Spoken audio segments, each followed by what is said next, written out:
Kekhawatiran global terhadap kapabilitas militer Iran kembali meningkat setelah Iran diduga memindahkan sekitar 5.000 ranjau laut ke Teluk Persia berpotensi mengganggu stabilitas di jalur pelayaran vital.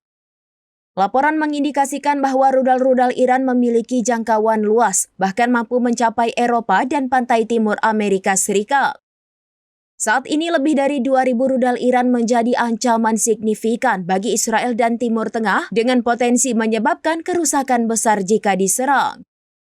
Seorang pejabat senior militer Israel mengungkapkan pada Kamis 3 Juli bahwa meskipun serangan awal Israel berhasil mengurangi jumlah rudal Iran, kualitas dan kuantitas yang tersisa masih menjadi ancaman serius bagi keamanan regional dan global. Pejabat tersebut menegaskan bahwa Iran telah mampu mencapai Eropa dengan rudal-rudalnya dan sedang berupaya mengembangkan rudal yang dirancang untuk mencapai pantai timur Amerika Serikat. Selain ancaman rudal, Iran juga disebut memiliki cadangan uranium yang cukup untuk memproduksi lebih dari 10 bom nuklir.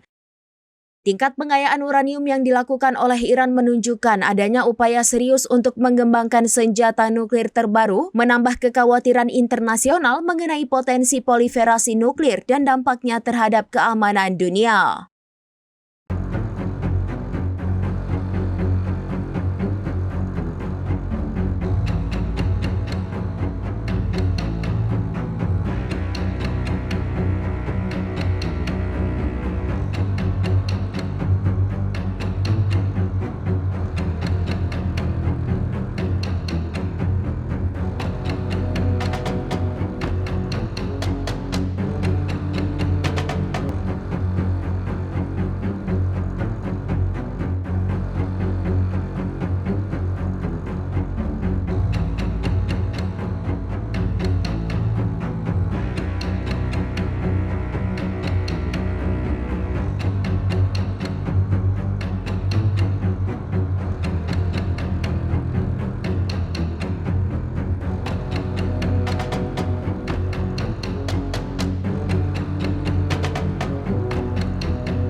Download Tribun X sekarang, menghadirkan lokal menjadi Indonesia.